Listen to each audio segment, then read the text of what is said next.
It's a sad box. It's a soap box. It's FanBox. Well, hey there, sugar. This here's Lenore Zan, and you're watching Fandoms. And that's right. This is Fandoms. Welcome to another Fandoms Friday. My name is Tony, and we have a special episode this evening where me and Will are not going to be in the driving chair. And before we do that, I want to go ahead and just remind you guys of the really fun service with Fan Home. If you are not aware, they do a lot of things like building Iron Man. They have an ET collection. They've got the Back to the Future DeLorean.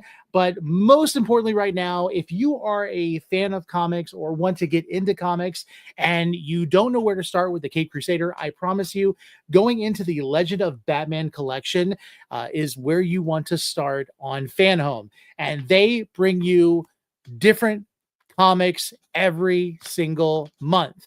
And the really cool thing about it is if you get the whole collection, eventually these bindings are going to make an entire panoramic screen or panoramic image that will make them on your shelf look even more fantastic.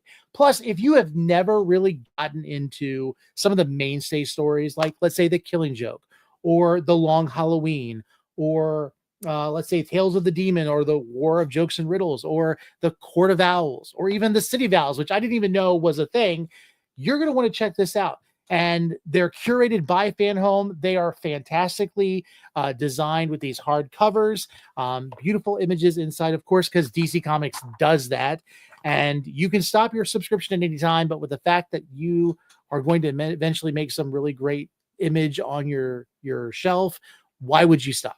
And there are also tons of different things that you can get with them. If you continue on, they've got special prints that they'll give you, as well as really cool things like this tin of a Batman cover, as well as mugs and other stuff. So be sure to check out fanhome.com for that. But before we get any further, let's go ahead and introduce you to, well, who we've got this evening. And we're super excited for that. So Will, you're going to be last. I apologize for that. Friend of mine who actually was able to meet in LA back in 2022, 23. Jade Rogers, the organizer and the founder of the House of Afros, Capes, and Curls. Thank you for joining us again. Well, with Fandoms, you're now on FanBox, which is something completely new, but welcome. Thank you for the invitation. Good to see you. And before we go any further with inviting anybody else, can you please go ahead and tell us a little bit about your organization, what you do, and what you've got coming up? Yes, the House of Afros, Capes, and Curls. I am the founder and chief innovation officer. We bring people together based on a shared love and interest in sci-fi, fantasy, comics, gaming, tabletop gaming, and Afrofuturism through community engagement events, educational programming, and our special and signature events. Our next major event is Black Fae Day, a celebration of Blacks in fantasy spaces.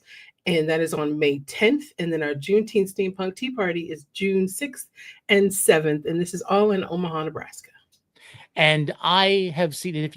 If you're in that area, or even if you're going to be in that area around that time, let me just tell you, I've seen the yearbook that you guys do. I saw when we were together in LA, and I always kind of like to stalk and see what's going on with the organization.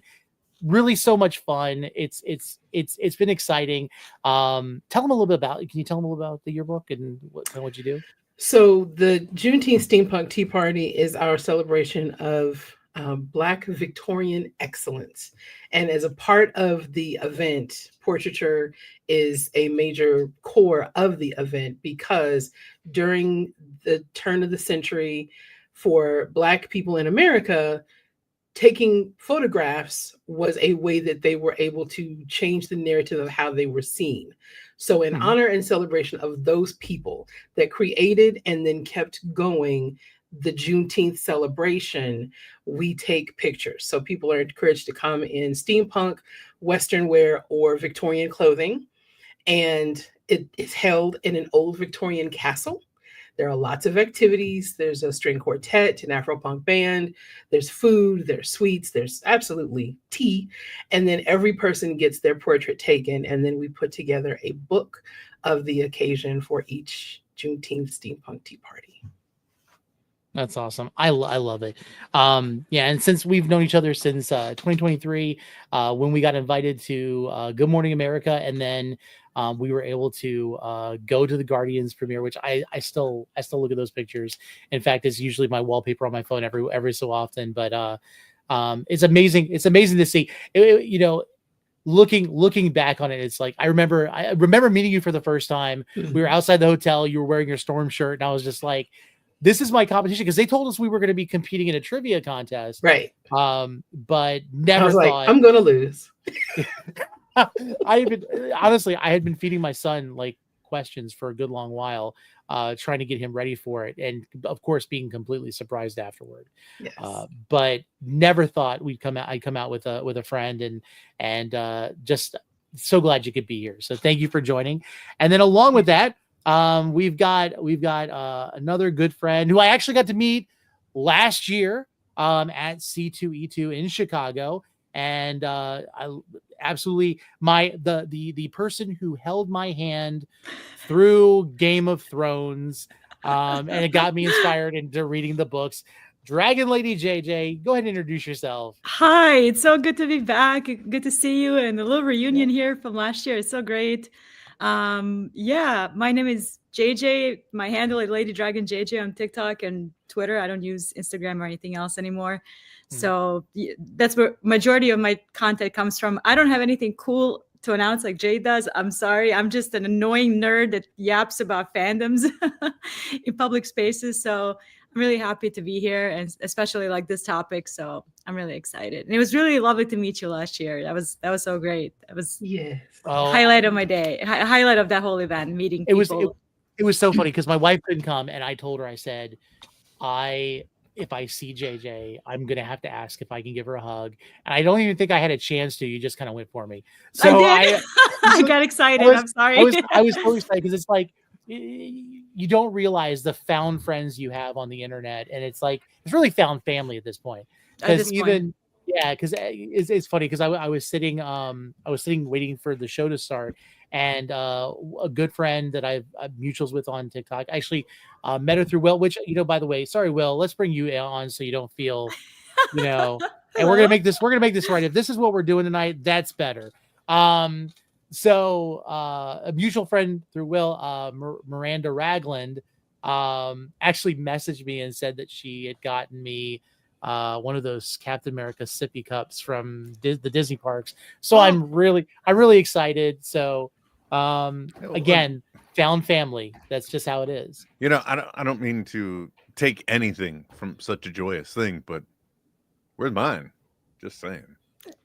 Well, you didn't put it out there. Mutual friend, and I'm like, oh, I'm kidding. Hi everybody. Hello. Hello.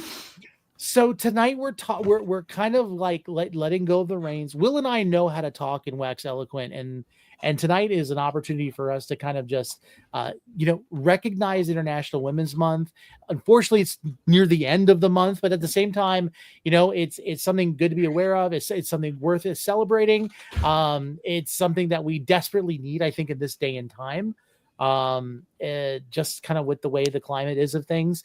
But a lot of people don't realize the amount of nerd space there is for female creators, female writers, or even just female characters. And so I told everybody I didn't have an agenda. I'm not driving anything. It's what we want to talk about. But so let me ask you, first of all, just to kind of get things rolling, and then you guys can take over. Yeah. How do you celebrate this month, or at least recognize this month in a way of identifying within, let's say, your nerd sphere or in the culture that you're in? JJ, you want to start? Sure. For us, like, at least like outside of US, what I noticed, I'm from Southeastern Europe. We celebrate March 8th like a national holiday, and it's a big deal. Like, we buy flowers to our moms, to our grandmothers, to aunts, etc. Like, I send my mom fresh flowers like every year, and then like we exchange those kind of like congratulations, happy International Women's Day. For us, it's like a really, really big deal. Like, that day is very much commemorated, like throughout the whole country. Here, less so, I've noticed. And I'll be honest with you, this whole month, like I wish I had given it more like space to talk about my favorite female characters. It's just like, this is the first podcast I've done in like almost a year. So I'm extremely rusty. Like I've just kind of stepped away from fandoms in a lot of ways. It's become very like exhausting in a lot of ways. Like I've been burned out, I've been tired, and like what do I talk about anymore? And I talk about this on my TikTok, like how do I get my passion back? So there's a couple of TV shows out there that I am like really into that are sparking some joy in me. But I'm like, and I thought to myself, like when you sent me that email, I'm like, I would love to do this just so I can reconnect back like with you all, because this was so great. But I'm like, what did you actually do? And I'm coming empty, and I'm so like disappointed in myself that I've come empty. And like, and I don't want to bring all the personal stuff into all of this.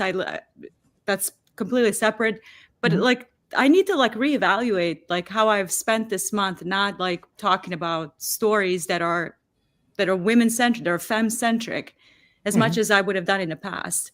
So like that, I've been in a very like confusing space. So when you like send me that email, I'm like, this could be something that jolts me back in. Because for me, International Women's Month is not just March; it's January and February and April and May. Like it's every month for me. So it's like, should I have done a bit more, like in my fandom spaces? Yes. Am I upset that I haven't? I am. Am I recognizing it? I am. So I may have to take some extra steps to rectify that and like get back into the swing of things, because it's been dire. I'm not gonna lie, especially with Marvel MCU, with the chair announcements and like 4 female characters out of 50. I mean, I know they're gonna announce more, and that really took such a damper on me. Like, especially like with Scarlet Witch. I know there's gonna be more announcements and all that. I get that, but it was disappointing. Not gonna lie. Like this 4 female characters out of 30 that they announced. I think it's crazy. And to end that month with that was disappointing. So I'm like I'm yapping now. I apologize. I'm just I didn't even realize that. Yeah. Well, of course not, Tony. You're a guy. But no, that's a very valid point, especially when viewed from the perspective of people that are deeply into that fandom, that not only didn't realize it, but I noticed it from the opposite side, which is in enjoying that content. I really enjoyed She-Hulk, which had a lot of very interesting messages about the female perspective that I think a lot of people could learn from. And the fact that we also had nothing about Captain Marvel. You know what I mean? It's just like the Disney Plus shows have, at least in a way, had more diversity, and they're grossly underrepresented as well. So but yeah, very good point. In out of all of those chairs, such a minute percentage being like, where's Storm? Where's Jean Grey? Where's I was just sitting there waiting for those chairs to start like rolling up more, and I was like deflated by the time it's done. There's some good ones, don't get me wrong, but like, I don't know. It was, for me, like, I'm not looking towards MCU as much as I used to get what I need out of these stories. There's other places, other fandoms. Obviously, like, I'm wearing this Arcane shirt for a reason. Like, it's very like femme-centric animated show, both season. Like, so like I'm seeking those stories elsewhere, not MCU as much anymore, if that makes sense. Yeah, it does. Yeah. Speaking of Arcane, like I actually got to meet talk to Katie Townsend that did Maddie Nolan, and that was an interesting conversation. Just kind of like how she she didn't know until it was time to do that scene what her character was really doing. So they kind of gave her an idea. She knew that she was gonna die, but interesting. Spoilers, but yeah, it was a very interesting conversation. Shay, thank you for joining us. I know we were having some computer issues. Go ahead and introduce yourself, and then we'll go back to Jade to say how she was celebrating International Women's Month. I'm still having technical. I'm on my phone. I'm really upset right now, guys. It looks good. You're good. Yeah, before you go into an introduction, put all of that aside, because you look amazing. You sound amazing. You. So you're still achieving the goal. And I'm sorry to be mansplaining something. I mean, no, it's just like, because like I was just like 2 weeks ago, we were good. My computer was working. We were fine. We were here. We were great. All of a sudden, Your camera don't work. It is unplugged. How the hell can my camera be unplugged from a laptop? Yeah, that's crazy. I can understand. My computer did something very similar. If I'm not on it, like my microphone stopped working. I had to like redo everything. So it happens. It absolutely happens. Well, it better fix itself by tomorrow. Or otherwise I'll just do it again. However, I am great. I'm here. I'm really excited. I have to plug up this phone though, so to make sure it don't die on me while I'm doing this. But hi guys. Hello. It's so great to meet everyone. The ladies I have not formally met. Hi. You will see him visit often. I'm sorry. That's okay. But so Shay, just to give you an idea, we have if I can do this right, we have Dragon Lady JJ or JJ. We also have Jade Rogers from the House of Afroscapes and Curls, which she was talking about the organization that she does at the beginning, which I think is a good segue. Jade, how did you celebrate? How do you recognize or identify? I mean, you've got so much going on your plate with what you're doing already. What was the catalyst for you, I guess, this month to really kind of focus on, or just celebrate the month? I think given the way that the world works right now, we have not been just recognizing women in the month of March. It's just going to be 2025. So a lot of the things that I would normally go to a certain store or stores and purchase, I'm looking for smaller independent stores. I'm looking for independent comics. I'm looking for games or content creators that are women or Black women in particular. And that's just going to be 2025 for me. That's amazing. I like that. No, and that's straightforward to the point. It's exactly right. It's a good point. I feel like the amount of stuff, like I just saying what JJ was talking about with only 4 female characters for the Avengers being announced. There was 5, right? Oh, 5? It was. I counted 5. 5. Okay. Okay. So, because I got an issue with that too. We'll continue. but just even like normal announcements of things are just kind of like completely diminishing, like the month. Like I kind of fear for what's going to happen for like the next when we get to like June and stuff, because I feel like they're specifically targeting groups of people within the months that we're supposed to be recognizing, and that's just kind of how it feels. But Shay, what do you do for International Women's Month? How do you recognize? Live my life continuously. Ruin people's day. I love it. No, it's so funny. Because like I recently somebody on Twitter, because I'm not calling it that letter. I refuse. I'm calling what your daddy called you. It's the only place you can dead name, right? Right. Amen. I'm sorry, your Twitter. You tweet. Anyway, somebody posted about the Endgame fight and essentially saying how Tony and Strange were the only 2 characters that gave Thanos a fight, or a decent fight.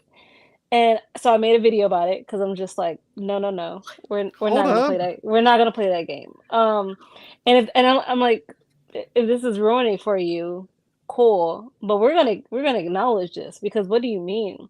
Like, I think it's interesting, like how, like, even if we talk about Endgame, like the women's moment in Endgame and how people are like, oh my gosh, it's so forced. And every other part of the MCU ain't. I'm so confused. like what? Like, I'm sorry. What do you mean? I'm like, I was super happy. I'm like, for the first time, I see all my female characters together, because out of over 200 of the characters that have been introduced into the MCU, there may be 72 women out of that. Mm-hmm. Not including, like, not even just like the ones that are there. Like, there's 72 women characters over almost 200, with the rest of them being male. That ratio don't ratio. Mm-mm. And so again, I made my video. I'm like, I'm gonna need y'all to get real quick with yourself, because we have Carol right there, and Wanda. Ben had to call for backup. Like, I'm sorry. Right? Was that He not a good? decimated Did part you of not his watch the army. movie? Was that not a decent fight to you? Because man was on his knees. I'm confused again because no, like I need y'all to put more respect. Like y'all will go up and down talking about Wanda or any female character, either for whatever reasons, but you praise the characteristics within these female characters in the male characters. Like literally the way people talked about Miss Marvel when that came out. And I'm like, the same things you're saying about Kamala right now are the things you love in Peter Parker. Because Mhm. last time I checked, Peter worshipped like Tony Stark, Iron Man. Mhm. But it's a problem because she kind of worships Carol. Why? Why? Please tell me like I'm 5. Especially as a teenage girl, when that is what you The do. You demographic. seek out what you like, and as something to help model yourself, to build yourself until you find your own identity. Let's not even, and I apologize if I may interject for just a moment. As one of the people like in the Endgame audience on at the very first showing possible, my whole problem with that scene wasn't all the women. I was glad to see it. And I say this, it's a problem that I say it because I say, as a man, as a father of 2 daughters, but it should just be as a human being recognizing another gender in our whole buildup. Only thing I butted up against in that whole scene was the fact that I love that they were coming to help, but I'm like, yo, she just flew through a spaceship and brought it down. I don't think she needs help. And then and honestly speaking, the only 2 people that gave Thanos a moment in that fight, aside from a very brief moment where Cap was borrowing a hammer, was the Scarlet Witch, who I still have a problem with. Like, the creator admitted by Feige, most powerful person in the MCU, they turn into a villain. But let's set that, and it's a woman, so let's set that aside for a second. But then Because of course she has to. but then Carol Danvers too. Need I remind you the headbutt? And she just said, "What?" You know what I mean? So Right. people He are had to remove ridiculous. a stone just to Yeah. counteract, like even that's what also so funny about that scene. The man headbutted her nothing. She has a hold on your entire Infinity Stone. You have to remove a stone just to get her off of you. Yep. And we're not taking that into consideration in this conversation. Okay. See, the only thing that I ever like made me scratch my head at that entire like the team up scene was not anything like it was not beyond, like, we already had a tease in Infinity War where we had Black Widow, we had Scarlet Witch, we had Okoye, and they're fighting Proxima Midnight in that Yeah. ditch, and that was Yeah. that was exciting. So me loving that scene, loved the other scene even more. The only thing that made me scratch my head wasn't Hope with Scott, and then she's with them, and then she's with Scott again. That was the only thing that bothered me out of that whole scene. Like, it was a continuity thing, because that made perfect sense. You give me Valkyrie on a flying horse any day, I will be there for it. It's just no. I loved absolutely. I don't get people. I actually have that scene in Lego on my shelf right now. Nice. Can I say one Nice. thing about the team up scene? Because I come from a perspective where I don't like Endgame as a film. Like, I have so many issues with that film. So I have like all these blind spots. First time I watched it, I was like, this is like, why is this happening? Like, it's a PowerPoint presentation film where they're just like cramming different scenes that are pushing the plot forward to get to the end and finish it. To me, like, Nebula was the one that should have like did this to Thanos. Like, I think that would be an earned thing for her to do, in my opinion, rather than Tony. Tony just learned about Thanos. Nebula has been like suffering under him for so long. But like when I first watched that scene, I had that in my head. But again, I didn't like the whole film, so that sort of fit into those feelings that I had. I'm like, this does feel a little bit like virtue signaling. There's like teaming up all these 50 women in one screen. How does this make any sense? Like, what, like, or they just showing up out of nowhere? Like, I was thinking my internalized misogyny was popping off like crazy. And then, like, as years passed and as I revisit that scene, I'm like, this is not for me. Like, at this point, this scene is just not made for me. This is for little girls. Because when I made my video about talking about that, I had a bunch of comments saying like, oh, my daughter really enjoyed that scene. Like, it meant a lot to her. Then I had to take a step back. I'm like, you're wrong. Like, that's not for you to decide whether this is forced or too many women in one screen without any explanation. They're just showing up so they can fill the screen for us. Like, I'm trying not to come off as like saying I hated it, but I understood why people were saying it was forced. But now, like, I've utterly changed my mind because I look at it from a different perspective. Even though I don't like Endgame as a film, I don't think it's a good film. I think it's done more damage to the MCU lineup after it than good, in my opinion.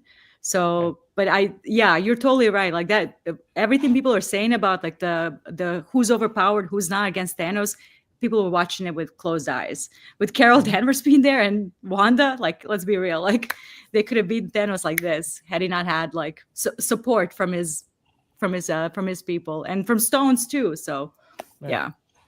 I want to interject real quick on about what you said about. I personally think that Tony being the one to do the snap is perfect because Tony is the biggest threat.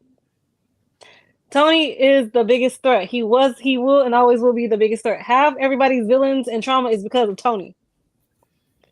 It stems from that man.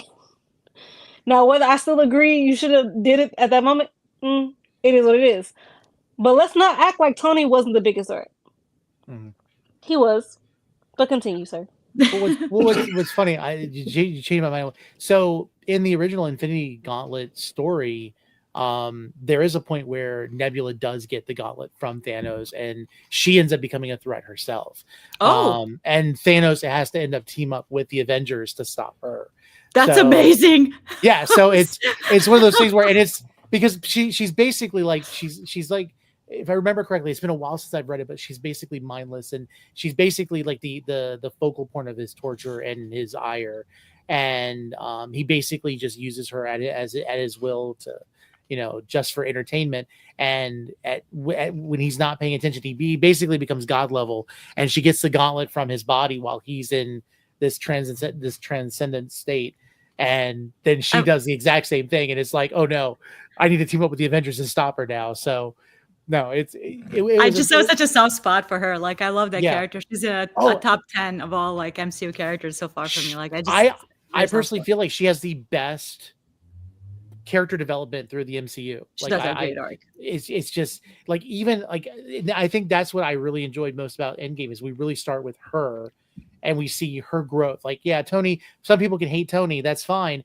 But that moment where she wins and he's not upset and he goes to shake her hand, I think spoke more for her. And then when they're finally back on Earth and her and Rocket hold hands, it's like, oh my God, I get chills every time I think about it. So yeah, I'm done. There's good stuff in that movie for sure. For sure. Yeah. That one is definitely a peak scene for sure. Yeah. Shay, you made an interesting point about there are 72 female characters versus the 200 plus.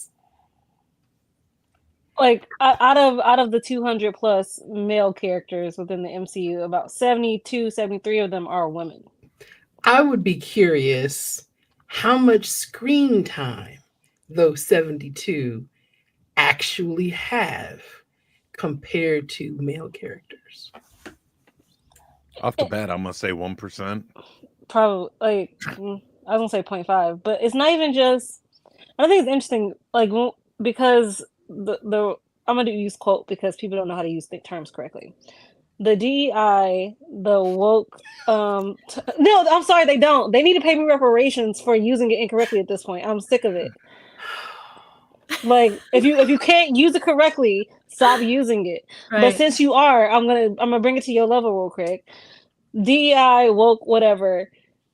The moment they colonized these words and decided to act as if any person of color, any female, any person who is not a straight, white, centered male, that's when we began to fall within the MCU personally. Because instead of, first of all, Marvel was built on being woke. I mean, it's built on social commentary. It's built on social awareness. Because during a time period, they weren't allowed to tell their story. So they decided to tell them for them, by them, essentially FUBU, and for them, by them, cool. And it blew up into this whole thing. But to act as if Marvel itself hasn't always been political is a fool's errand, in my opinion. right? And if you don't like my opinion, I feel like that's fact. That's It- not even it- opinion. It's literally a Yeah, fact. No, I feel like it is. because it was written and these things were created, that is actually fact. No, it is factual, but the thing is, you can't argue logic with crazy people. I've learned this. That is I've true. learned this. I swear. Trying to meet logic and crazy only makes a person who is logical crazy. And you know what? Like, I'm trying to have peace. As much as I can, I'm trying to have peace over here. Real. That's real. But I understand. but like, okay, so like, DEI woke, like, oh my, and I'm like, and I will bring it back to the Eternals real quick. Because as we know, I ride for that movie. Me too. Oh my god. I ride.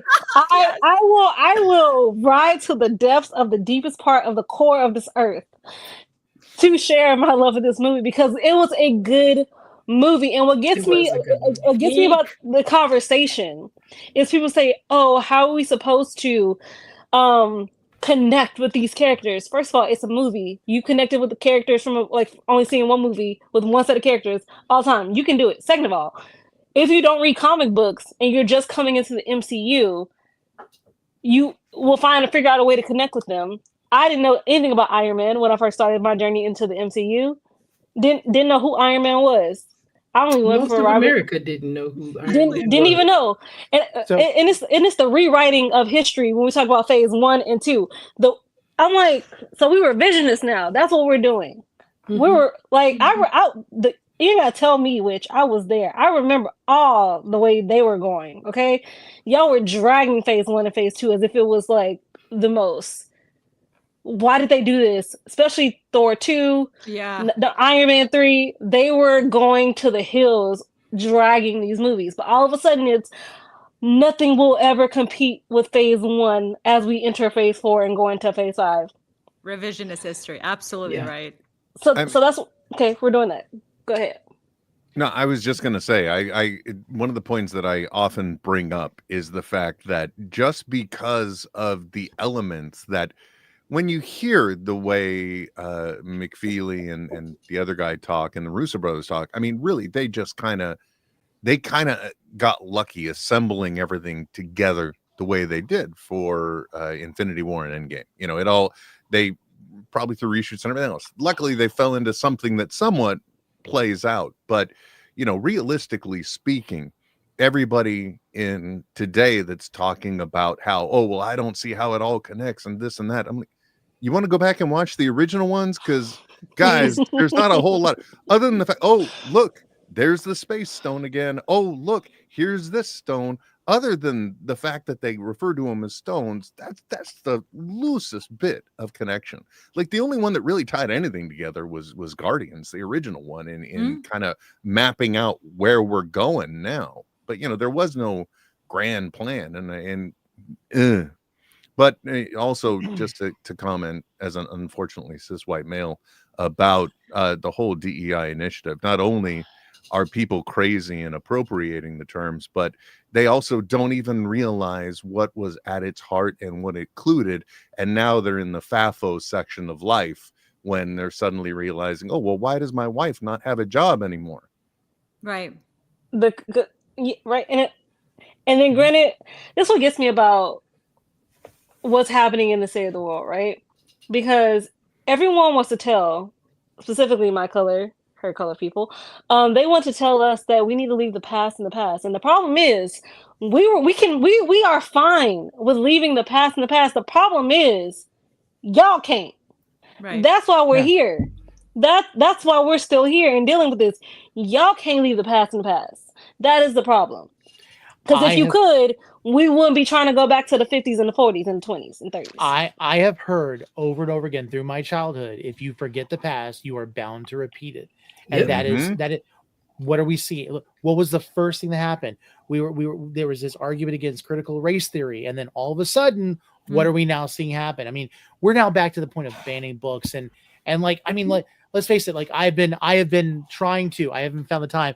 JJ, don't spoil anything for me, but like The Sunrise on the Reaping, I want to read that book so bad. But like, The Hunger Games is on some banned book list, and I'm sitting there going, really? The Hunger Games, Wicked, one of the Arthur books, About spinning the Fahrenheit. bottle, like, of course. I mean, of course, Fahrenheit 451. It had Catcher in the Rye, like To Kill it a has to be. Mockingbird, like crazy.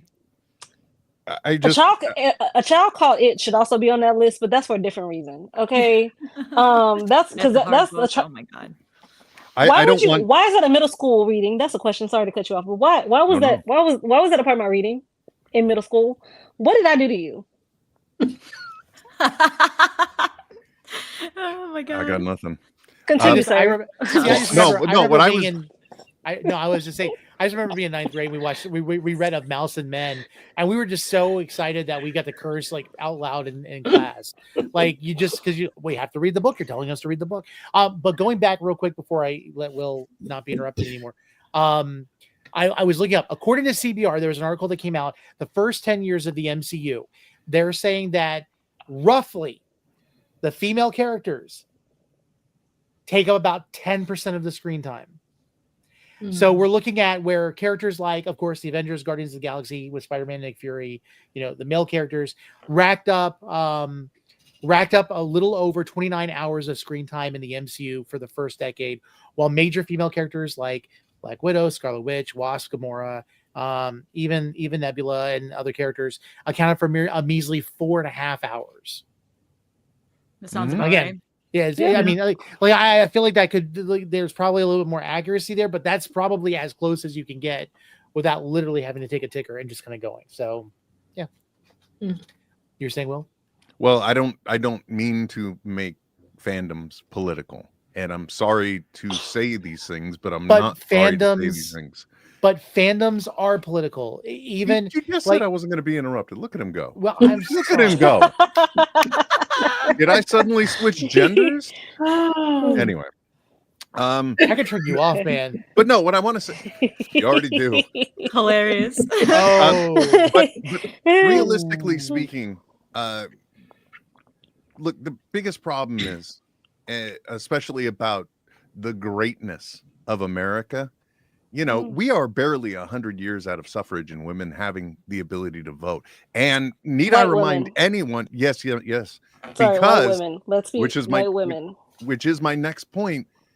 Need I remind everybody that the civil rights movement allegedly ended, according to the history books, in 1968. So we're not even a generation removed from this place being still incredibly racist. And I know that's a fact because I supposedly had good and tolerant parents, but there is still subtle racism that has been ingrained in me from my family, from my school, and everything else. So and it's not even getting a lot of times. Yeah, that's not even getting into the female aspect of things. We're just too short of attention society to pay attention to these truths. Here is the thing that I just realized myself. If I'm looking at my family, and I will just project to 1700s.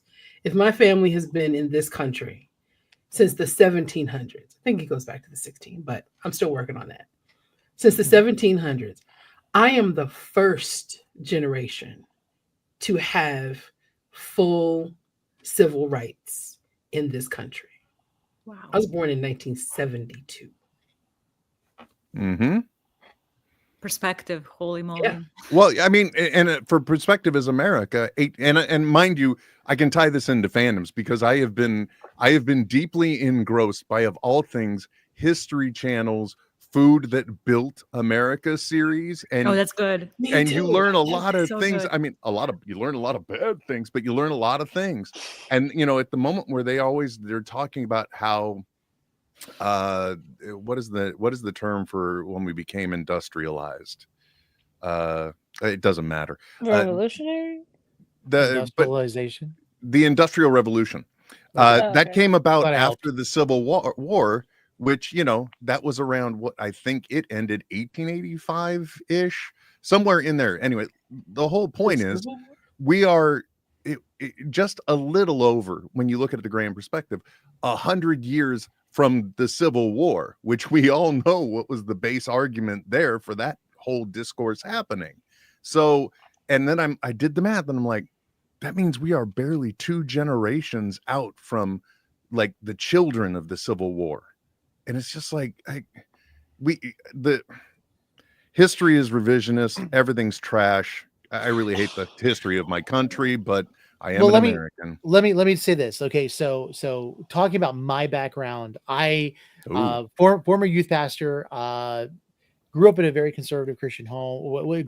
I say conservative Christian church. Okay, like we're talking about independent fundamental Baptist type church. So when you want to talk about creepy stuff that happens, I'm not worried about drag show races. I'm more worried about the independent fundamental Baptist church. But that's a different episode altogether.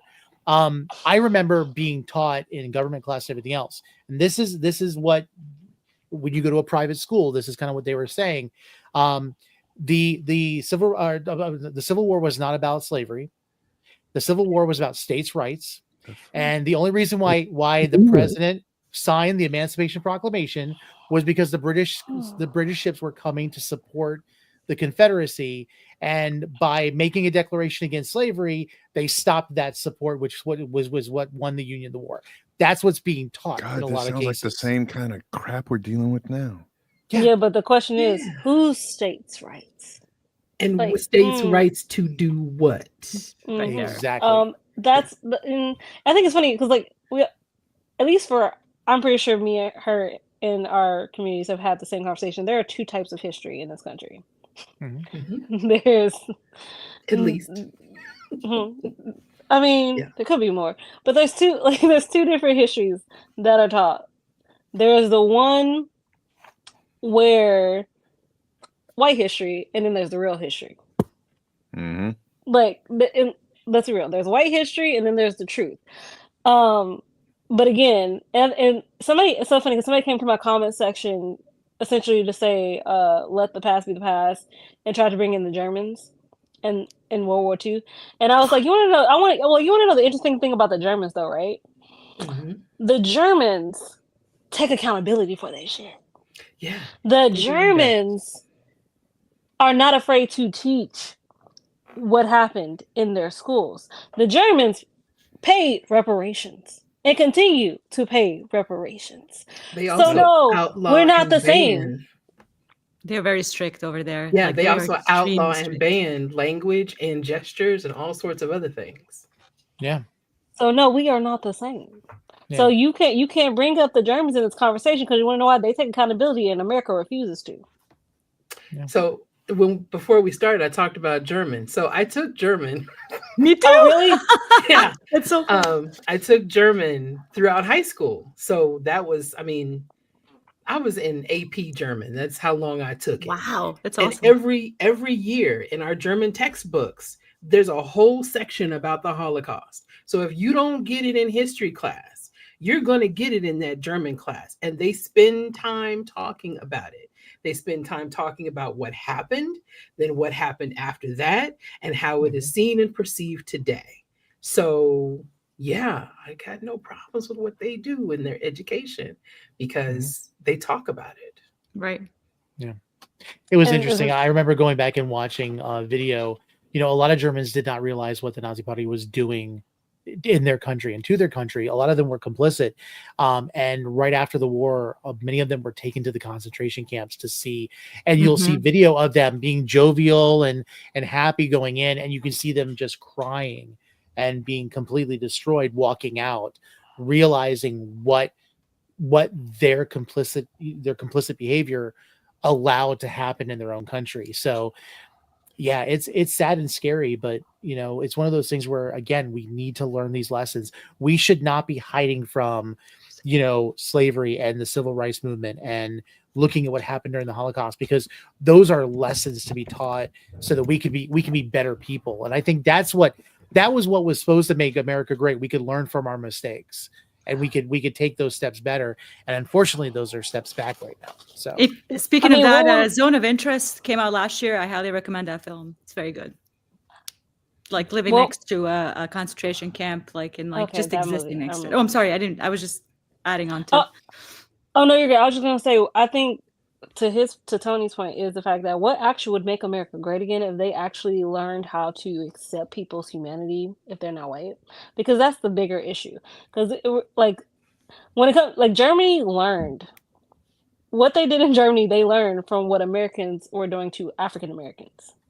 They took the playbook and they made Jewish people feel less than because of that. And that's how they treated them. Japanese in internment camps. Japanese people who were born here, who ain't been in Japan probably 10 plus years, but now have what's the word I'm looking for? Put them on, decided to round them all up because they were fighting. You blame the entire other country for the citizens that are here in America. And granted, it's not, and some will have allegiance to Japan, right? But that's not the majority. But you made the few the majority. And including that's Star where Trek's George Takei. He was one of the ones. So my other hat that I wear, I'm an historian and I teach history. So to wrap this all around, the stories of Black people that are trying to be erased right now, usually there's one group when a conqueror comes in and is trying to take over and create a dictatorship, there will be one group of people that are the focus. And if you can destroy that, the foundation of civil rights for that one group, then you'll see those things begin to fall. But what people don't realize is that's just the beginning. It doesn't stop there. So it will always impact people without means and access. So the poor, people that are disabled, and women. So it will start with one group of people, but it never stops there because that's not how power works. When you are trying to take power away from people to acquire it, you're not giving that to anybody else. You're giving it to the people that are in league with you. So that's what we're beginning to see right now, is that when DEI fell and we were like, okay, all right, well, just see what happens. And then we immediately started to see people lose their jobs and people lose access. And, it's not going to stop until people, stand up. they're trying to take away PBS, and I'm sorry. What does Elmo have to do? Like, y'all on Team Rocco over there? Like, what is going on? It's The moment they said that empathy is not, it's a weakness, it's done. Yeah. And there's a pattern that you see historically repeated. You have a mass disabling, event such as Black Plague back in Europe, followed by World War I and II.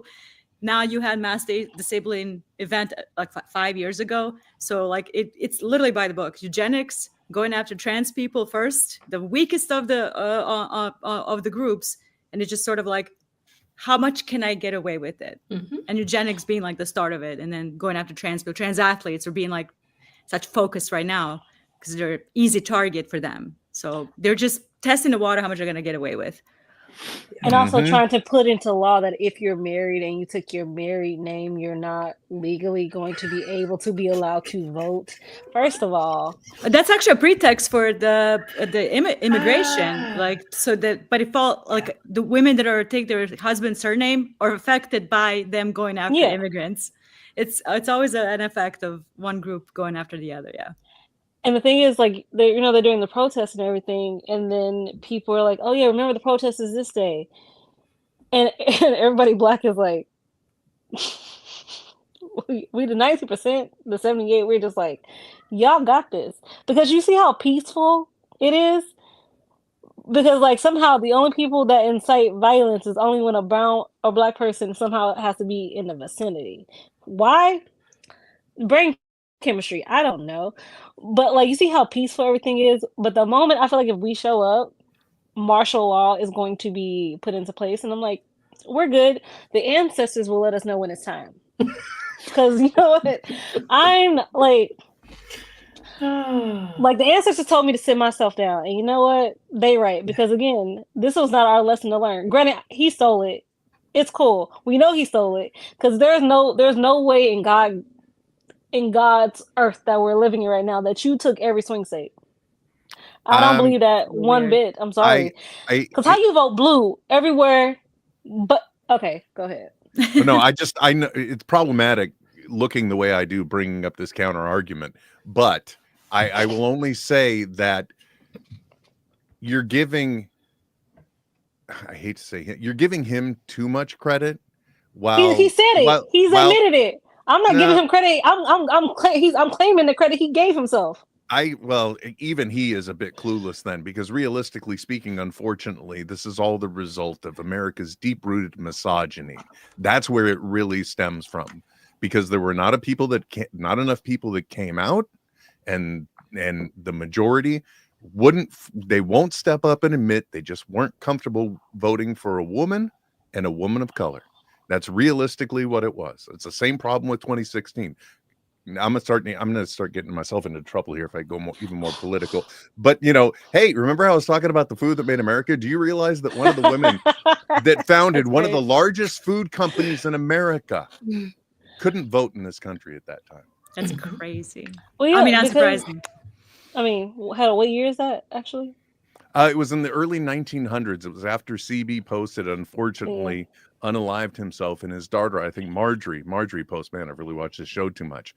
She ended up turning the Post company into General Foods, using her father's wealth and recognizing that there's money in food, so let's start looking at other types of food. She's the whole reason why we have a nationalized frozen food system after partnering with whatever Bullseye's name was.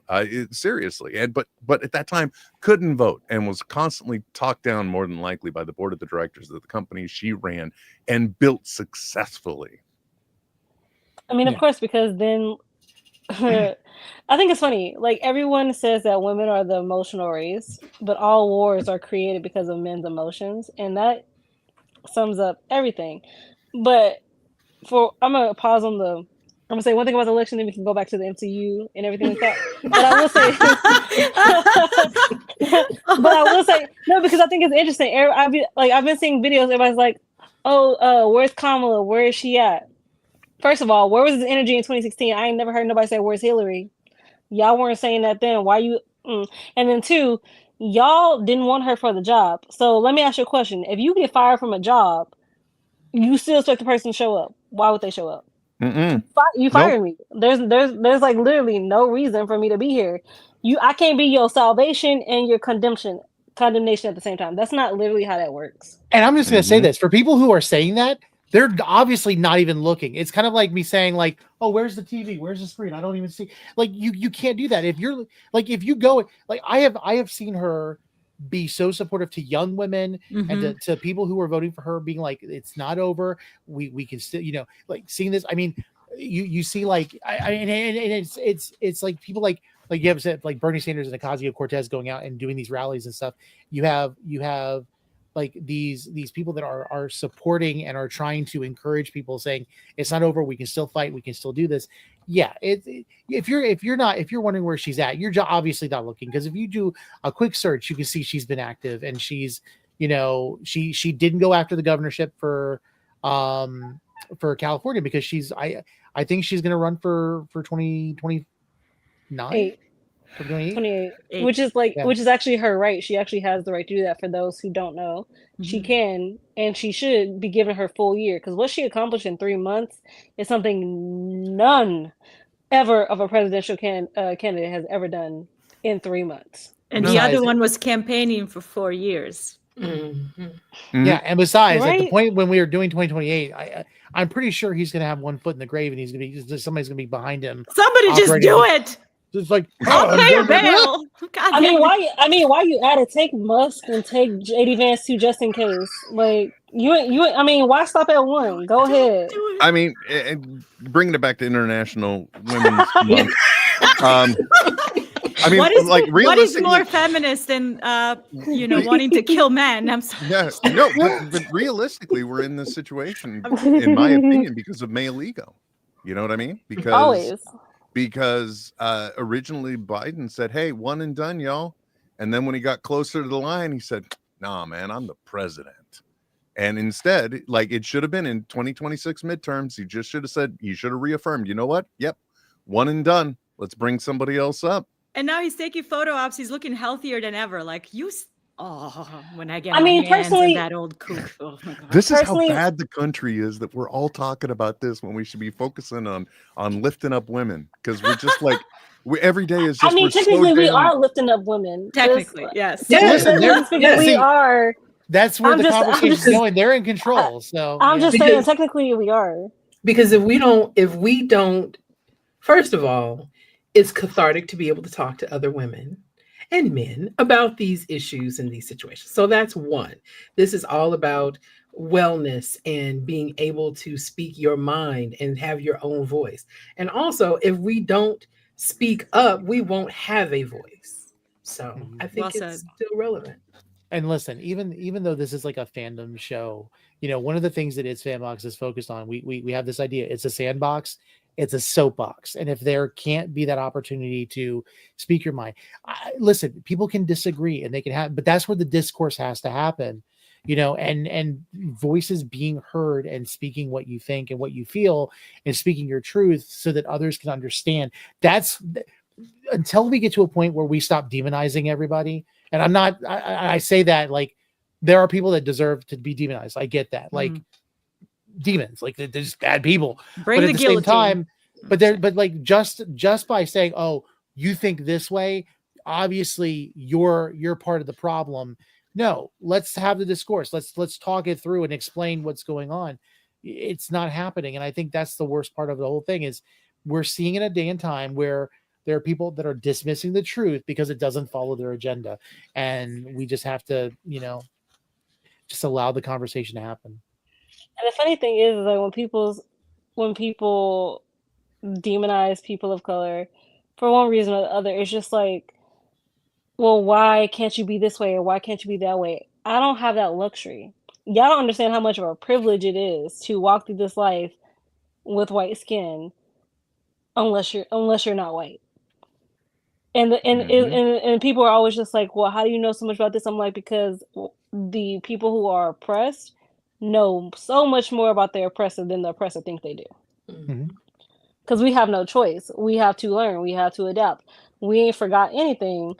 But again, it's so easy to walk through this life not understanding how much of a privilege it is, but then also not understand the amount of exhaustion Yeah. that we feel. Yeah. It is exhausting. And granted, don't get me wrong, I love the fact that I was born a Black woman. I do. Like, as a kid, I had to go through my own internal stuff because the world made me think or had to second guess myself. But now I'm like, no, this shit is not for the weak. Like, it ain't. Like, sometimes, like, to be born great, Right. it ain't for the weak. And I'm really in a built thick skin. I'm happy to be the woman I am. I'm happy to be in the time I am. However, because of the time I was born in, I think we've been through enough things, okay? The Lord can give us a break. I think we've deserved a break, personally. Yes. I mean, how many more, like, catastrophic things do we have to live through? Like, I remember I was looking forward to the world-ending bingo cards from like the pandemic and the murder hornets and Crazy. like I thought those were the bad. Like I long for those days a bit.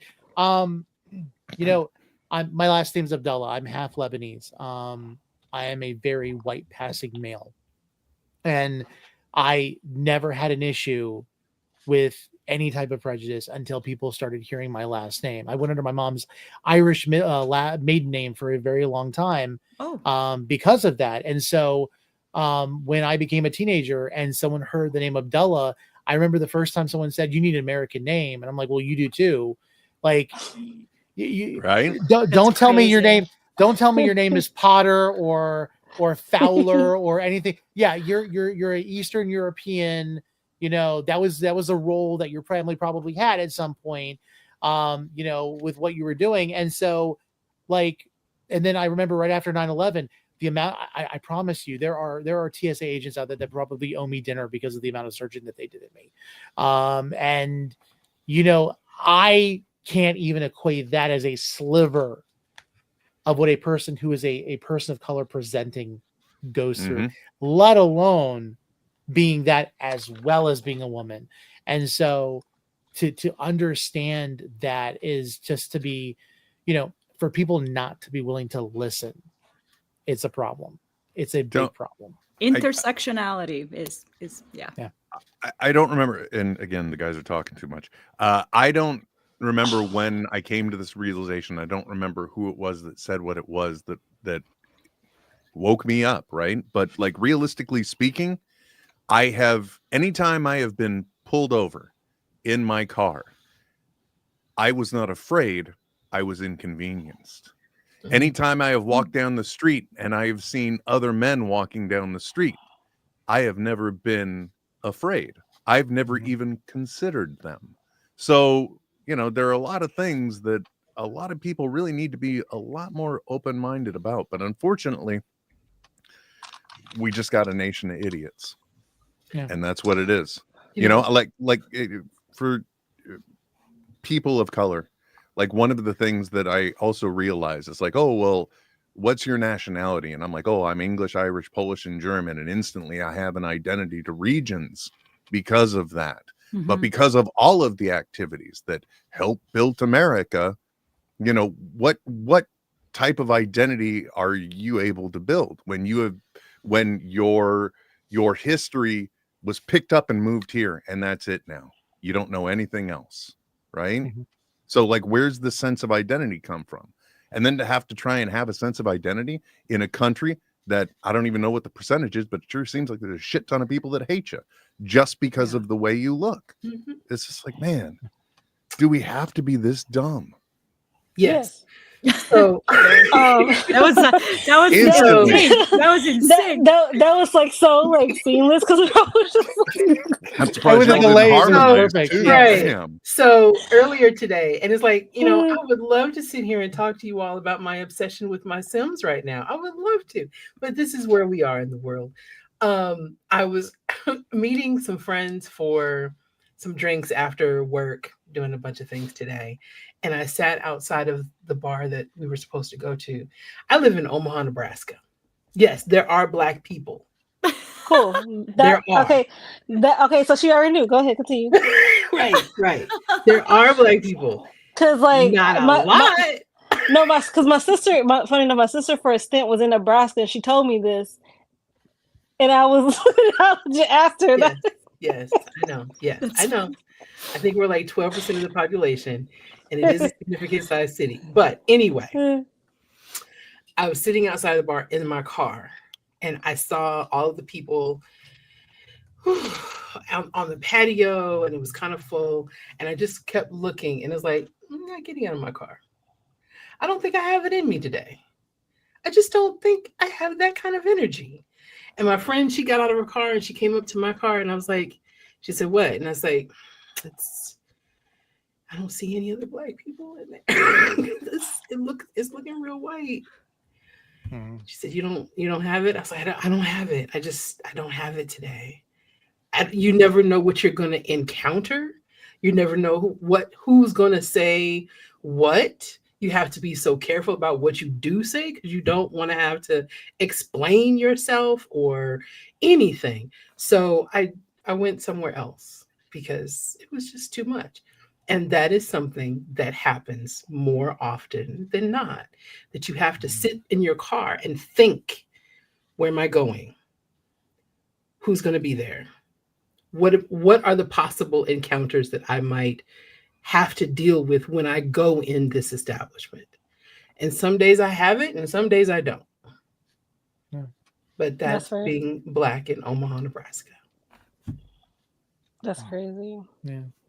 Only because I'm in like LA, so like I just be going places.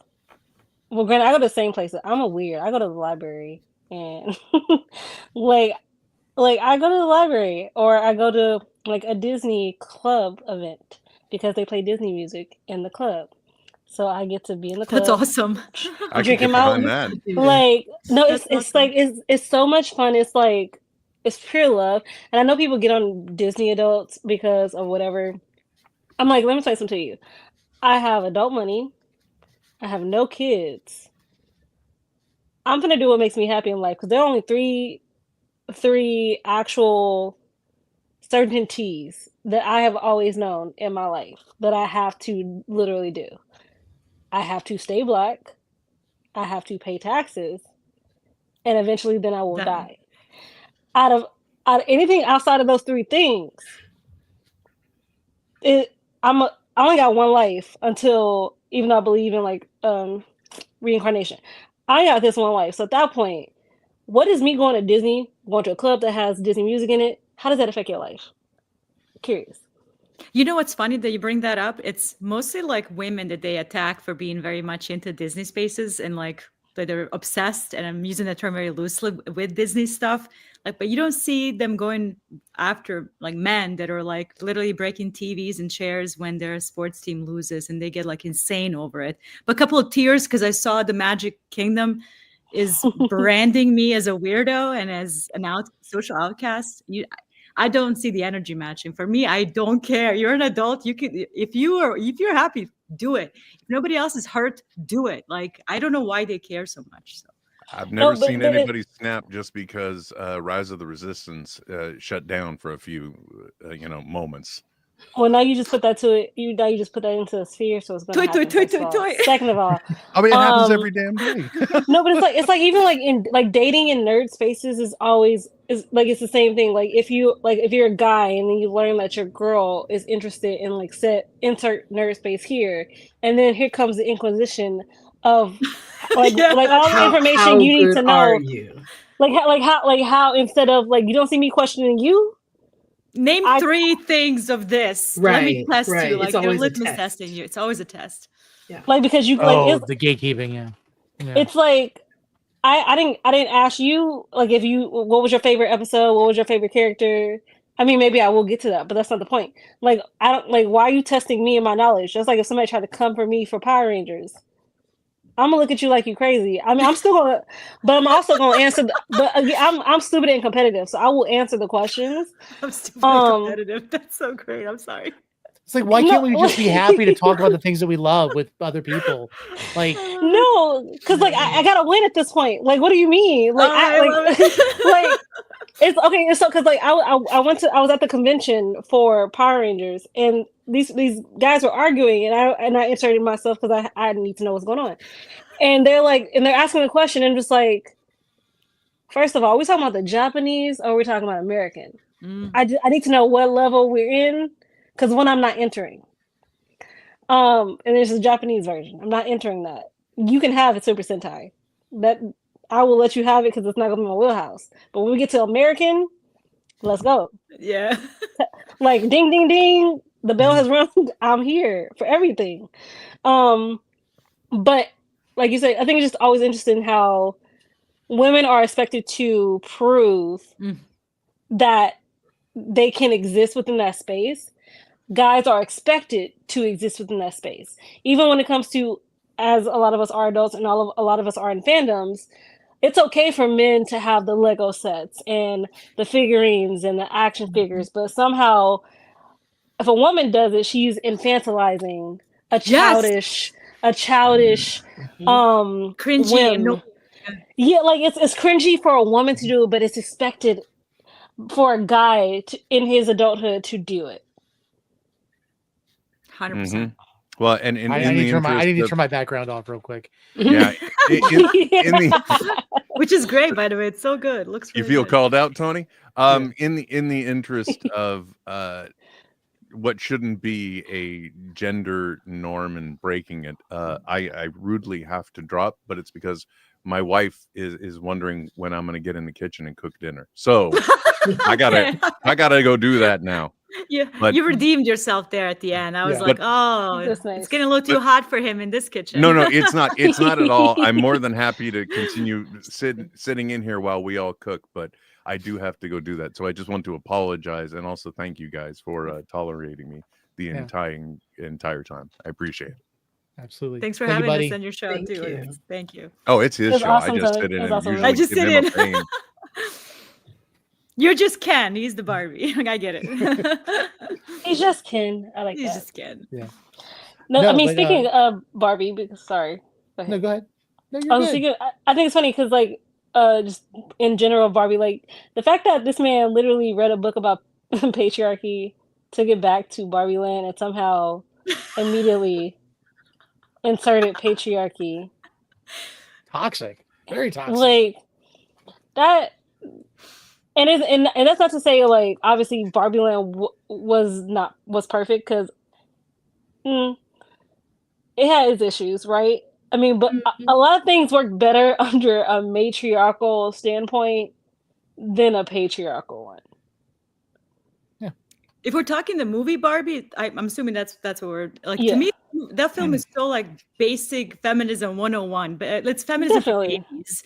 So that's sort of how I treated it. Like he wasn't trying to be feminism for babies. It's like the pamphlet you pass out on the street trying to get somebody to come. Basically, join it's the cause. basic feminism, and I think like because I was like trying to like dig besides the. Sorry, my accent is like all over the place tonight. Under the surface, I'm like, what am I doing? Like, I'm just gonna. This is not it. This is literally feminism for babies. Babies first feminism. And once I look at it that way, like I was able to enjoy that film so much more. It's. I mean, funny. it's intro. Yeah, correct. Well, it's literally intro 101. Yep. Yeah, it's funny because like I told you guys this before when we were the last time we did a fandom show like this. Like, I grew up in a single parent home. My mom was mom and dad. Like that was just how it was. And so I saw her being the provider, the homemaker, everything at the same time. And I thrived under that type of home. I know some people don't. I did not want for, let's say, a fatherly figure. I had an uncle that kind of did those things, and I absolutely hated it when he made me go and do stuff outside and, work on things.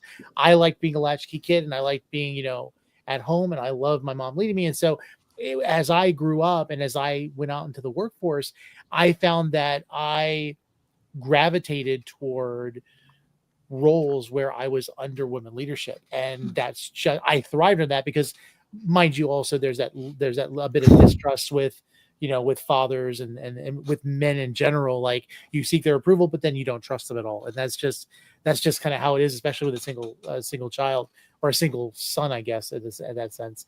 But I don't get it. We talk about like the fandom, like different types of fandoms and everything else. And I've always thought of it because I feel like the political climate is also very much present in the discourse when it comes to whatever fandom you're in, because people complain about, forced diversity, forced, feministic views or whatever. And what they don't account for is the fact that the world is bigger than their backyard. And they're not seeing what other people. Listen, Omaha, Nebraska is so much different than LA. Very much. I live outside of DC, but I live out in the country in Virginia. So like I'm close enough to DC to really that's because I grew up in Arlington. So like I was right there, Pentagon, everything for 30 years. Wow. And then I moved out to the country and I hate it here. I hate it.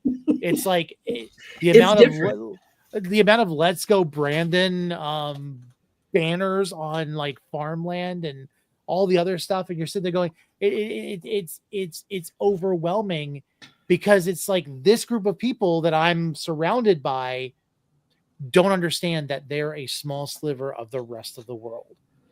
And I think the best way I can say it without me talking too much longer is I've just gotten into the Doctor Who fandom. Absolutely love it. So good. I'm completely caught up. I cannot wait for this next month for the new season, because Judy is just doing amazing as the 15th Doctor. But I remember watching the show back in 2000, like the 2005 episodes, and I'm looking at it and I'm like, wait a second, we're in 2025, we're 20 years later, and the stuff that they're calling woke was standard with BBC back then. Oh yeah. And I'm like, I mean, realistically, when you look at a lot of stories, I'm not going to say they were political diversity, don't get me wrong, Sure. or representation, but like people are acting like main female characters or people of color in main roles is like a new thing. I'm like, this has always been present in our stories. I'm not saying like it was good or even like a appropriate amount, but they're acting like it's new, and that's what's so frustrating. And I'm like, revisionist history again. There's there's a lot of good media out there, and they're willfully chosen to ignore it, to sort of push this agenda that all of a sudden now Black people are being main characters, women are being main characters. Like, And What are you and like talking about? and those two things are the problem. When in actuality, no, it's not. Right. Like Obviously. it's like growing up on like watching Happily Ever After. If you've never seen Happily Ever After, it was a HBO show that told fairy tale stories with multiracial main characters in fairy tales. And as a person who grew up watching Cinderella 1997, you couldn't have told me back then that my Cinderella wasn't black. First of all, I didn't know she was not black until I was 11. And the only reason I found out because until that point, that was the only Cinderella I had ever saw, right? Brandy was your So Cinderella. Brandy was my Aw. Cinderella. So my bubble was burst at 11 when we went to Walt Disney World, and they have the parade, and I was Oh. like so excited to see the princess part of the parade, Oh no. and then I was so excited to see the princess parade because I was like, oh my gosh, I'm gonna see Cinderella, and then they come No, through. you didn't. And then this is a true story. This is such a true story.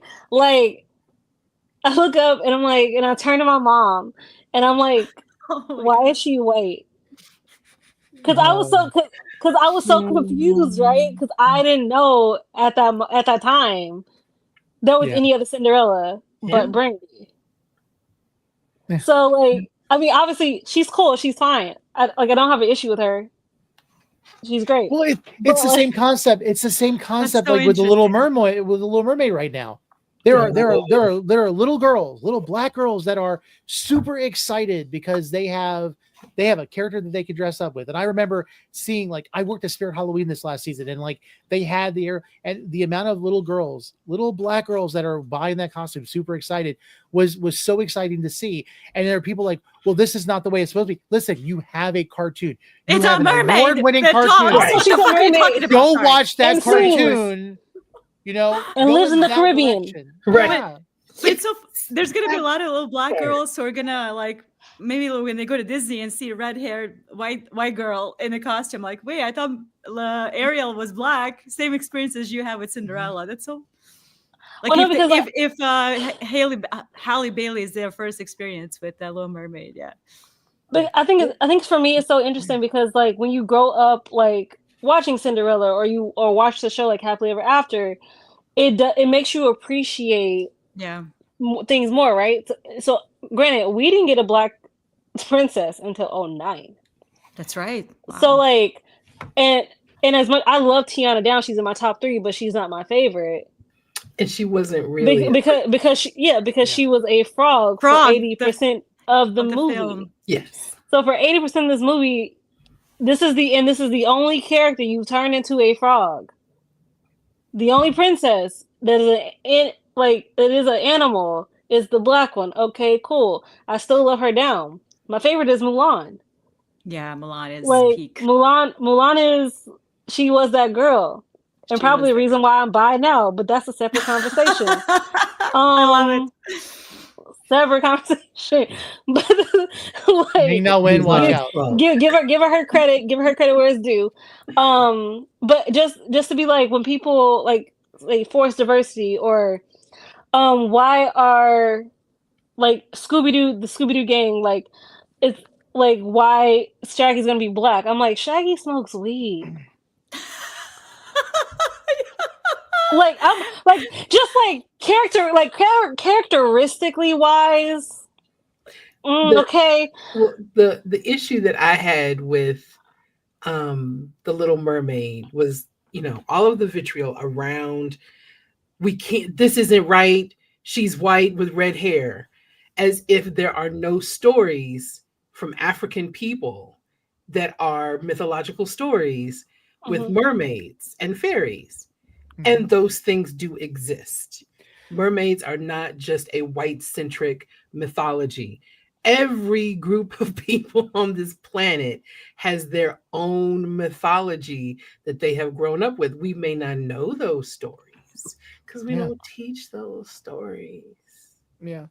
But it's like the live action How to Train Your Dragon. Astrid is being played by I can't think of the actor's name right Nico now. Parker. There's the argument about that. Like, I'm sorry.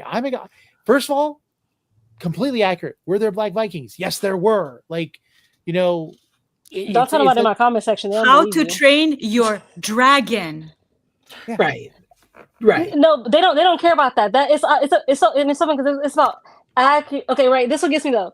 The only person you're talking about is Nico. Julian is also right here, but you don't care. Like Julian is like sitting here waiting on a pedestal, but you don't care about him. You care about the 1/4 black girl. That quarter is kicking y'all ass. Like it really like it's really like hitting them over the head. That 1/4. I'm like, obviously I can see black features. Cool. We understand she is, but baby is pale. She needs a tan. like I'm sorry. Like that. She's beautiful, but she's gorgeous. Very, very, very, very pale, light-skinned. Vampire-ish. Yeah. I only recently learned that her mom is Sandy Newton. Like I did not know that. Like only like after the fact, only recently. Like now I can see the features. They look so similarly. She looks like her mom. And it's like Nico Parker. It's Nico Parker. It's like even when they fan casted Avantika and my trade said, "Oh, I want to be Rapunzel." The outrage, and I'm like, first of all, the girl's hair is magical. Right. The girl's hair glows when she sings to it. Crazy. I mean, and if one group of people has long, voluptuous hair, it is the Southeast Asian. Okay, like that's right. It just is. But in their minds, like, oh, like her hair is blonde, her hair is brown. It's just a flower that made it blonde. Okay, but she's blonde. Okay. I would be more worried, like when I first watched that film, I'm like, oh look, she's no longer magical because she's a brunette. Lovely. But that was like back in the body shaming the worst way possible. I mean, all of a sudden, like it loses its sparkle and its shine and it's all its healing magic because she's just a simple brunette now with short hair. Give her glasses too, please. I moved past it. I grew up past that, but it was funny at the time. Or even like Snow White right now, like the whole like we can even do we can do Rachel Zegler or Meghan Markle. Either one, it's gonna be like the amount of hate that somehow both these women generate from Jade people. Fired up. Don't get me started on Meghan Markle. No, because girl, I have her life. Just I have been like her life. My videos, just breathing, and like Kendrick Lamar says, like you can't fake influence, like baby, like. You can say a lot of things, and it's interesting. I'm just like, oh, Megan is this, Megan is that. Megan grew up in Compton. Like, firstly, let's start there. Megan has a mom who's a social worker, so she's been volunteering since she was a teenager. Before she met this man, that has been her life. Yes. And then she happens to have married Prince Harry, right? But all of a sudden, oh, Meghan is taking Harry away from his family. You mean the toxic one that also drove his mama out? Literally killed her. Allegedly killed her. And we want him to go. We want him to stay in there. He literally says it. I don't want the same happening to my wife and my children, so I'm taking them out of that. Like he says that. Like, what is the issue? We know what it is. But the issue is right. And it's so funny. And then like, oh, like here's her dad. First of all. Don't bring up a deadbeat dad into my converse. Like what is that? Like the man I barely talk to anyway. Why is his opinion holding so much weight for a man who is barely a part of my life? That's also a question we need to take to account. And then Megan's show is so unrelatable. Why the hell would I want it to be relatable? One, she's a princess. Why would it be relatable? But actually. She's not a rocket scientist. She's not doing anything that you can't do in your own kitchen with your own things. And I know because everything she made in the first episode, I did it. And you know what? Stupid white bitches have been watching Kardashian-Jenners for a decade and their billionaire lifestyle. Didn't say a word. They were relatable, not relatable, please. Meghan Markle makes a couple of pies and a cake, and all of a sudden she's now relatable to the everyday person. Like she's a millionaire princess. What are you talking about? What are you Right. watching? It's just an He did excuse it to with be a racist flour. piece of shit at the end of the day. And then how dare she use her legal married name? Did I not get married? That Like, is and correct. then having to explain, like, So can women we take call them the Dukes name of their husband or Sussex. not? Like, we like Duke and Duchess of Sussex. Everybody just taking that last name. I thought that was common knowledge, and that's how that literally worked. It But is. my bad. Okay, cool. Go about your life. And then we get to Rachel Zegler Oof. and white Latina. Like, again, confusion. Oh, she trashed the movie. Calling it outdated, which it is. Calling it creepy, which it also is. Saying there are problematic things about this movie, which it is also. Yeah. I'm sorry. It's now stating facts a crime.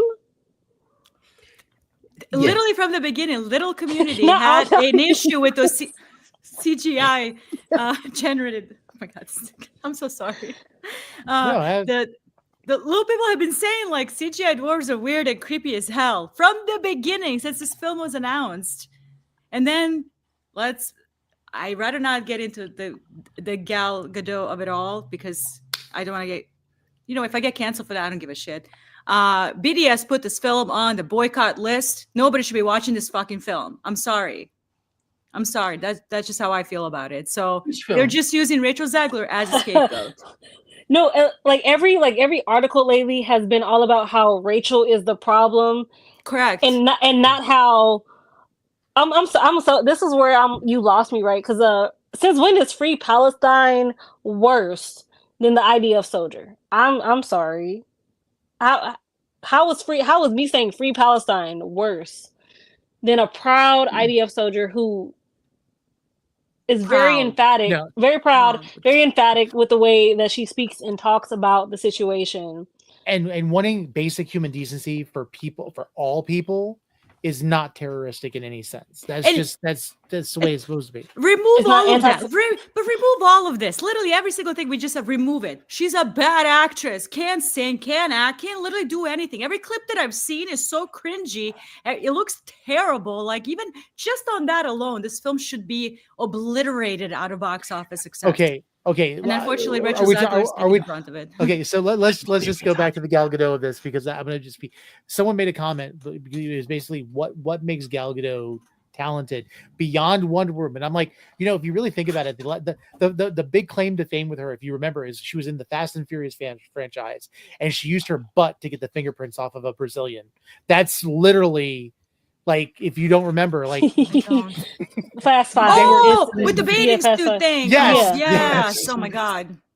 I'm a Fast and Furious connoisseur, so yes, could continue. That's right. That's the yeah. same. But it's one of those things where it's like I listen. I not seen a lot of Rachel Zegler. I saw, Songbirds and Snakes and West Side Story is amazing. Put that on your list. She's amazing. I need to put it on the list. And it's just. Like and I've seen clips of her on social media where she's singing like Whistle While You Work with like different social media. She's an amazing person. Why? And then you have like the producer and his son like going online and saying, you know what, just like you want her to keep her opinion to herself, keep yours to yourself as well. Don't if she wants to speak out and speak her truth, let her speak her truth. It's just, we know how that goes in Hollywood. I think the reason or at least part of the reason is because Rachel is so young and she's like just starting the career, and because a young person is supposed to, be silent and just go with whatever is going on to get along, to get ahead, and she has refused to do so. But the thing is funny, the things that she has said, one, because I'm pretty sure what she said about Snow White had to do with a PR thing that like, this is how we want you to phrase things. This is how we want you to say it. All she did was repeat back what she was told to say, and it backfired. And that's how we got to everything. But the thing is, what she said was no different than Lily James and Emma Watson. The only difference is one thing. Right. Because there's legit video footage, and then when somebody's presented with the video footage of what Lily James and Emma Watson say, oh well, I just didn't like the way she said it. Yes, you're right. Well, you're spot on. It goes back, and here's the thing: it also goes back exactly to how Anthony Mackie was getting crap for what he said about Captain America, but it was the exact same thing Same that Chris thing. Evans said in Civil War. So That's right. No, you're right. Which is, You and it compared it really to. was. Or like the crap he got after saying that, like, you know, he, like, his dad was a sharecropper, and people are just like the time is not like y'all really think like slavery really just like ended a hop, skip, and jumping away, as if like That can never happen. like the generation between both those things. My adoptive parents, they were born in 43 and 48. That should tell you something right there. Right. 43 and 48. So for you to say that, oh, like being a sharecropper, like that doesn't make sense. First of all, the man grew up in Louisiana. What did y'all think they were doing in the South? I'm like, what do y'all still think be happening in the South? Well, we don't know because we can't learn about it. That's the thing. Oh, there you go. I with mean, books and reading. the South don't even know what they like. The South being lied to too. Like, it's so funny because one of my favorite movies, literally, I can rewatch this movie so many times and I never get tired. It's Pleasantville. Oh, that's a great one. My absolute favorite movie. And I saw an article somebody wrote and about how, like, obviously there weren't any Black people or people of color within in the movie, and they were kind of upset about that. But I was just like, I don't need to be here for the lesson to get told, because I don't like to be used as a scapegoat. And I feel like within this movie, it would have been turned into being a scapegoat. You don't need me for this message to get the point across. The message is fine, because again, if there was a world that was so perfect and existed, with only you just existing, and your thinking was black and white, and all of a sudden certain things start to go to color, your hatred and your bigotry is going to come across. It's going to come through without me being here. Wait, Shay, are you saying that you were able to relate to someone that doesn't look like you? I have a choice. Okay, I'm just clarifying. No, because like I know I get what you're saying, and because it's just like, and I think, and that's also the disconnect too. Like, people, you force minorities to have to assimilate to media in which we are not the focal point. So some of our favorite shows are things like Parks and Rec or One Tree Hill, The OC, Gossip Girl. A lot of things that we are not at the focal point of, but we still can relate to. We find ways to relate to things. The issue is that somebody believes that they're relating with any person of color, or a person who's Black, or a person who's gay or LGBT. They just can't. That's something. The disconnect is they can't figure out a way to connect. But also, that's again a lack of empathy, a lack of apathy, and that's a different conversation. It's like, Trump saying like he wants to do like non-woke musicals, which is a fucking oxymoron. Wait, what did you say? I'm sorry, say it again. He wants to do non-woke musicals at the Kennedy Center. What the fuck is that? And that's an oxymoron, because listen, first if you of can find all, one, I'd love to hear it. You know, like, because the problem is, that's crazy. All art, no matter, I don't care what you say, all art is political. Because even not wanting to be political is a damn statement itself. That's his own form of politics. It is, like, it truly is. But again, you're not gonna see it that way. Cool, but it needs to be said. But like, because when I saw that, I was like, so what we doing? Cats? What we doing? That's political. Nope. Cats are political. Oklahoma. Can't do that either. No. Seven Brides for Seven Brothers. Fiddler on the Roof. Can't do that. No. My Fair Lady. Can't do that. No. It's on the ban book. We can't do it. Listen, of course. you take the gay out of Broadway, there is no Broadway. Period. Say it again. Say it louder, literally. Yes. Because let's be real. That's the one space. Like, that's like saying I'm going to try to do Rent with all white people in New York, because somehow that makes sense to you.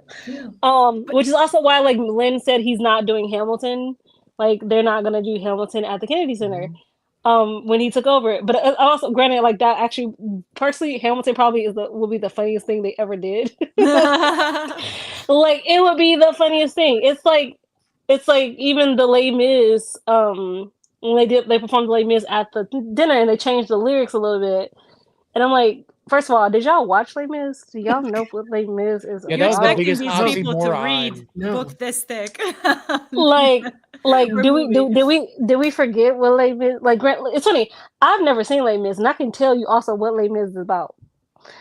And it ain't about what you think it's about, because No. otherwise you would not have chosen that particular song. Nope. Personally. Nope. No. So I've are we seen gonna do some every Sweeney iteration of Les Mis on Beetlejuice? stage as well. You can't do it. Absolutely not. Like, we're It's gonna do inherently what it is. we're gonna do Sweeney Todd, Hadestown, Avenue Q. No, they ain't gonna do that. That would be funny. Are they going to Um, ban Othello? Okay, I'm gonna be very I honest with mean, you. that's like I live in the that's DC any area. Shakespeare. So I live in the DC area, and I get like notifications for the Kennedy Center. I need to be paying more attention right now. Literally, and this is the thing, because if we're gonna go over this, one of the things that's like scheduled to come out Are you one okay? of the things Oh, it's Yeah, your we're phone. You fell. one of the things that is slated to I was come trying to get more out. comfortable. I Yeah. thought you fell. I'm sorry. Continue. One of the things okay. that's slated to come out in the summer is the 20-sided tavern, the Dungeons and Dragons. Yes. I've seen that. I'm pretty sure they've not seen anything from that. Like, no. Even the clips I've seen on TikTok would not fall under this. Like, and it's like they've got comedians and I think music. That's about like all it really is right now. Because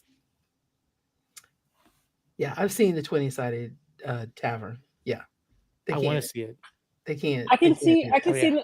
No, they gonna do Suffragette. Oh, Miss Saigon. No. South Pacific. No. Handmaid's Tale. Cinderella. Yes, Handmaid's Tale. Yes, because that's the playbook that they're using. Wait, is Handmaid's Tale is actually just a show, or because it's not a play, right? It's actually a play. It's a book. Okay, I knew it was a book. I was like, there's also a play version. It would not be one I would ever see. At this day and age, like it can easily become, like, let's face it, everything's becoming a play or a Broadway musical or something. Yeah. It's like okay. Oh, it's okay. This is only one casting I don't agree with, but because of the optics, and I still stand by this. Optically, that black man should not be playing Snape. Oh, I have to share this with Z. Part of the reason why Lynn said that he would not go there was because, Trump is notoriously not paying his bills. I mean, yeah, 7 times bankrupt would do that to you, like, and you still owe New York money. He still owes bus drivers money for, bringing people to his rallies. That's crazy. No, not really. No, it's tracks. Yeah, that's like his whole playbook for like his resorts. Who bankrupts a casino? Like, that's the one place where the house always wins. Like, obviously not. Apparently not. He's the exception to the rule. Well, then, damn, I should have played at that casino once. Yes, that's right. I'm just saying, had we known, I would have came. I don't know how I feel about Snape. My only issue, I'm like, personally, you could have had him be Remus. You could have had him. Sirius Black would have been too on the nose, but I still would have took it. My issue with him being Snape is the fact that this man ends up not only alienating his only friend by calling her a slur, and then joins the opposition. He ain't even pure blood. Then he spends the life after her death pining still after this white woman.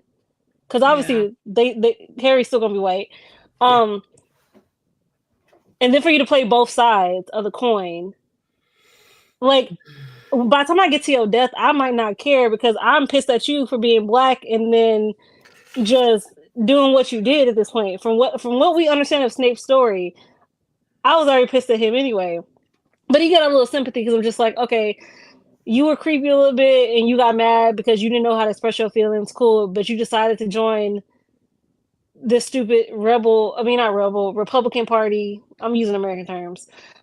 Decided to join the Republican Party thinking that it was going to get you what you wanted, which is power. Only to find out that the Republican Party is the reason why your one true love is now dead. And the only person left is her child.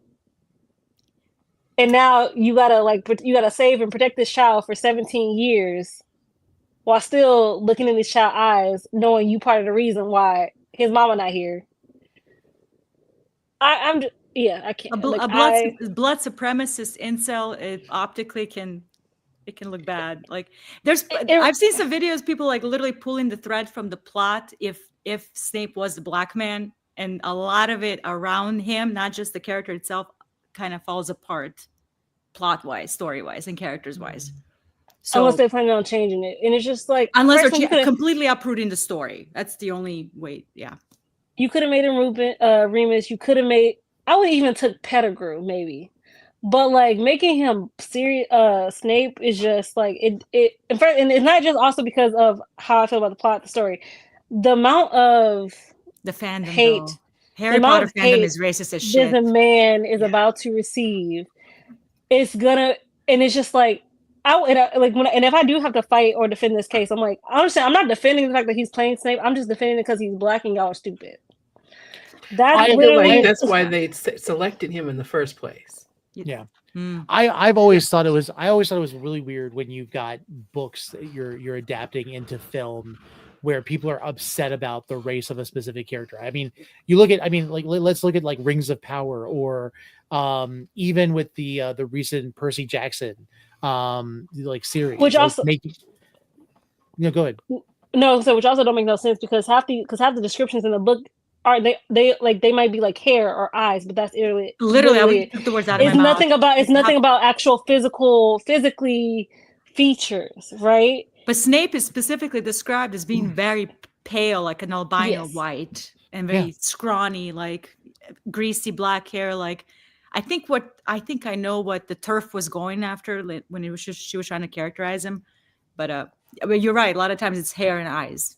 Yeah, and which means and a lot of people are judging these characters based off their own opinions, and that's where inherently the problem is. Again, people are only basing off of what they're comfortable with and what they could depict.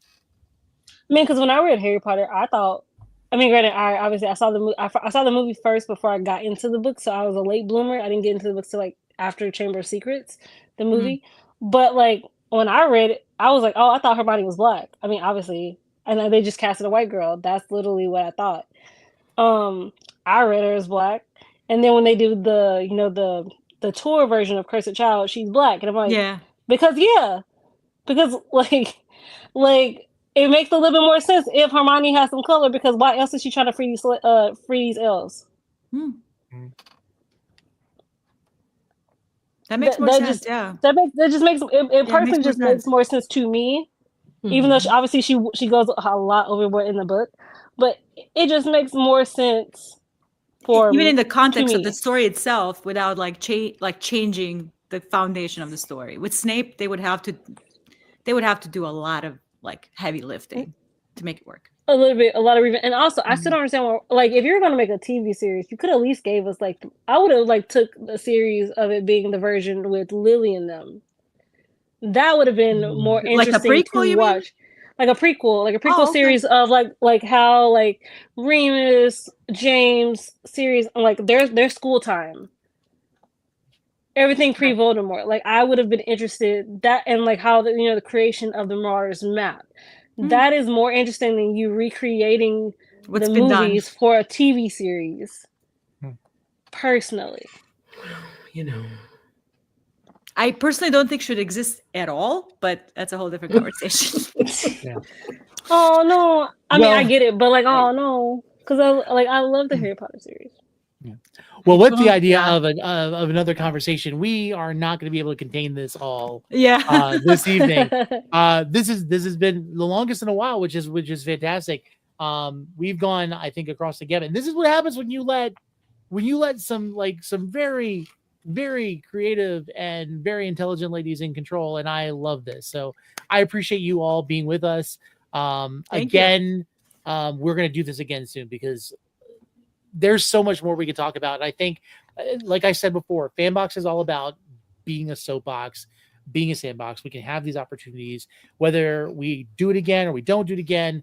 It all depends on where the desire is. And I forgot how much, especially, Shay, you've been with me for the Daredevil shows, and we were doing Agatha all along.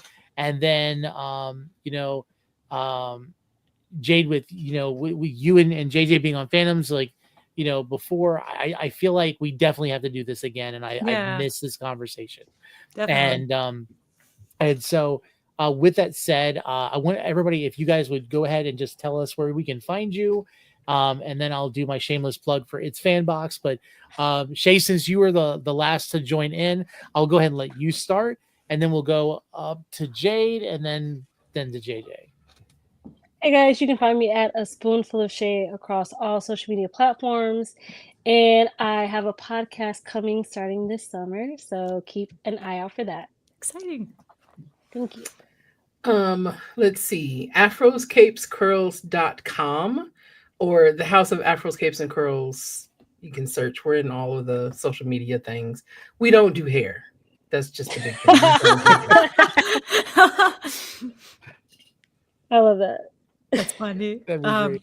You can find me on TikTok and the Twitter app under Lady Dragon JJ. I talk mostly about A Song of Ice and Fire, but also other fun stuff too. So, yes.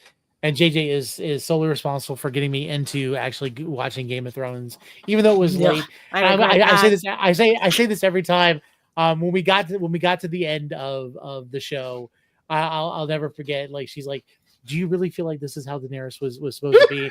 And I thought, and she I was I felt testing baited. him. I felt baited because I'm sitting there going, Oh yeah, I was baiting you. I was 100%. yeah, because I was sitting there going, okay, the way she's wording this, it makes it sound like she thought that was good. I'm like, because I kind of don't feel. I feel like she should have been the hero at the end. I'm like, okay, yeah, I could see it. And she's like, why would you do that? Why would you think that? And I was like, oh crap, I fell into it. So, oh no, I was baiting you. I don't beat around the bush. I will bait you. Yeah, I personally, like, even as I finally got the leather bound books from. I saw your you sent me a picture. I love them. And so I'm slowly reading it right now. They're on hold because Sunrise on the Reaping is like my love it so far. But don't say anything. I trigger warning for me. But I will say this, trigger warning, if you are reading this book, it's very brutal to start off. So I'm just not even prepared for Suzanne Collins is not playing around with this one. It's dark. It's dark. No, I mean, I had to assume like you got 48 tributes. I have to at that moment assume that we're going. That's right. To Quarter 12. Okay, let's just say by the time you get to page 85, you're going to be feeling it for more than one thing. So it's heavy. So yeah, it's definitely heavy. And the way you find out the reaping took place for District 12 was shocking. No prime and Tony. Yeah. Come on now. I'm just trying to get excited. Let it discover. Yeah. So but with that said, I'm Tony. You can find me Mr. Marvelite everywhere. But most importantly, this has been an It's Fanbox production. If you haven't gone already, check out itsfanbox.com. You'll be able to find a post for this episode, as well as our Daredevil Born Again series that is happening and will happen again tomorrow at 10 o'clock Eastern time, 7 p.m. Pacific, where we talk about the last two episodes, which I hate saying it this way because no spoilers. They were humdinger up an episode. No, it was very good, very exciting, and so it's fanbox.com. You can find us on YouTube, on youtube.com/it's fanbox. Be sure to check out our other shows. We have the Daredevil Board again, like I said, 10 p.m. Eastern tomorrow, as well as the TARDIS Talk episodes, where we're going through the 2005 series of Doctor Who. We are doing, if I remember correctly, we are doing the Boomtown episode on Sunday. So we're finally getting rid of the Slovene for a little bit, which thank God. But regardless of that, we're so glad you guys were able to join us. You can also find this anywhere you get your podcast. So if you'd like to drive on the car, going to work or whatever with us, if you have a 2-hour drive, this is going to be the episode to listen to. But with that said, thank you so much for joining us. This has been It's Fanbox, and this has been Fandoms, and we will see you next time.